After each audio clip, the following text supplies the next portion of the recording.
So today we're having a mess around with this cheeky new little drum machine, the Arturia DrumBrute Impact.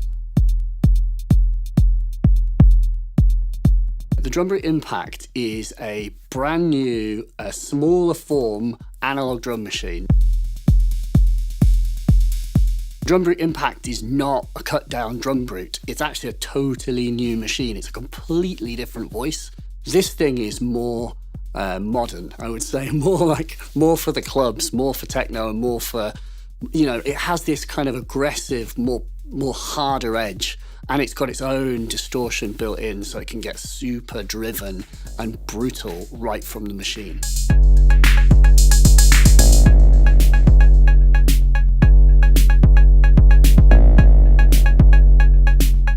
The heart of the thing, it's basically got 10 analog sounds, and the interesting thing is on the DrumBrute Impact, it's a bit different to the original DrumBrute. On the Impact, you've got this color button that you'll see me kind of messing around with in the bottom left. And when you engage color, it's a toggle control and it changes the sound into one of two states. So it's kind of just like a slight tweak. It's not a completely different sound, but it activates a slight change in the circuit and it does different things for each sound. A really cool thing that you can do is you can actually automate the turning on and off of that color control. So for example, with the kick drum, it turns on a distortion which only affects the kick drum by itself. And you can actually automate that to be distorted on and off on a per step basis. And apart from that, you've got 10 different sounds. We've got loads of like classic stuff like absolutely murderous kick.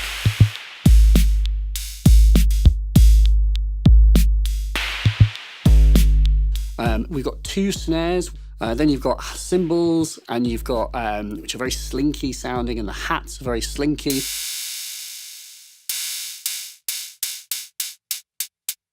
And then we've also got cowbell, because of a much requested feature. You can never have too much of it. And then you've obviously got toms, and then finally this other thing, FM sound. If you're familiar with FM synthesis, it's just basically a small tone generator where it will just make a tone at a certain pitch, and you've got kind of modulation to make it go all kind of zingy and strange.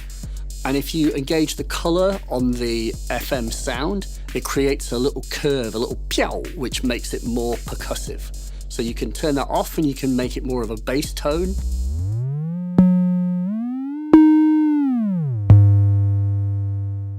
If you've never messed around with the DrumBrute, I mean, one thing that we should say is it's just really, really fun to play with a real drum machine, something that's got big, full-size physical controls. You've got big pads, you've got 2 different strengths of kind of velocity, a sort of normal step strength and an accent strength.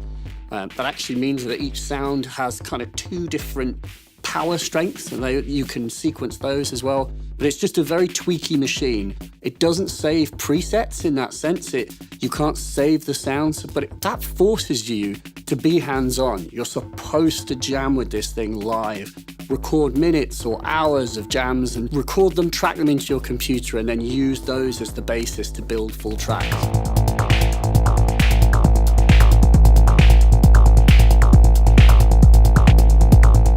It will sync to basically anything. You can sync it to MIDI, USB, and you can also sync it to analog clocks as well.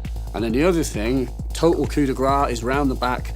Like the DrumBrute, we also have individual outs. You've got 4 grouped outputs so that you can individually process the kick, snares, hats, and the FM sound as well. So route all 4 of those into your mixer and you can do amazing dubby stuff where you're individually affecting certain sounds. Or for example, if you're in a recording scenario, you stick all 4 of those into your audio interface and you'd be tracking all those elements nice and separate, so you've got everything separated out and you can produce a final mix down in the computer. Another really sweet feature which was present on the original DrumBrute but is also on here is Polyrhythm. What that means is that every single one of the 10 sounds can have its own step length. So steps can be up to from 1 to 64 steps. But it means, for example, you could have a kick pattern that is 16 steps. And then you could perhaps have a tom pattern that is 7, or an FM sound pattern that is 9, or a hat that is 3, and you can have them all going at the same time at different lengths. And it creates this kind of phasing where the pattern is just constantly evolving.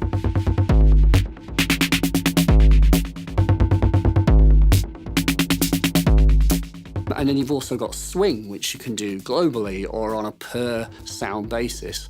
And suddenly there's tons and tons of groove potential. You can also do stuff like record unquantized. You don't have to quantize your recordings. And the other thing you can do is if you hold a sound, you can use the swing dial to just slide it on and off a step. So you can create these really specific, precise grooves right from the interface without looking at the computer, just using your ears and jamming and experimenting.